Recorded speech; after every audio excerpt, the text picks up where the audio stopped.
আজকের রেসিপিতে রয়েছে পেঁপে দিয়ে লেয়ার মুরগি মাংস রান্না। তার জন্য প্রথমে পেঁয়াজ কুচি, লং, এলাচ, কাঁচামরিচ, আদা কিছুক্ষণ দিয়ে নেড়েচেড়ার পর হলুদ, মরিচ, ধনিয়া গুঁড়া, জিরা গুঁড়ো এগুলো দিয়ে একত্রে কিছুটা পরিমাণ পানি দিয়ে কষিয়ে তারপর এই তো মাংস দিয়ে দিলাম। এখন মাংসটা কিছুক্ষণ কষাবো, তারপর সামান্য পরিমাণ পানি দেব। এভাবে মাংস রান্না করে খাইলে কিন্তু খুবই ভালো লাগে। তার সাথে যখন আমি পেঁপে দিব, পেঁপে দিয়ে আবার কিছুক্ষণ নাড়াচাড়া করে নেব। তারপরে কিছুটা পরিমাণ পানি দিয়ে পেঁপে আর মাংসটা সিদ্ধ হওয়ার জন্য দিয়ে ঢেকে দিব।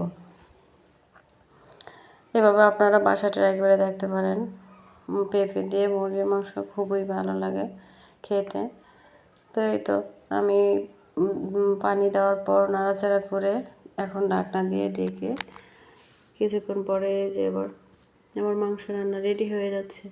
আপনারা এভাবে ট্রাই করে দেখতে পারেন। মাশাআল্লাহ খুবই লোভনীয় হয়েছে এবং খেতেও খুব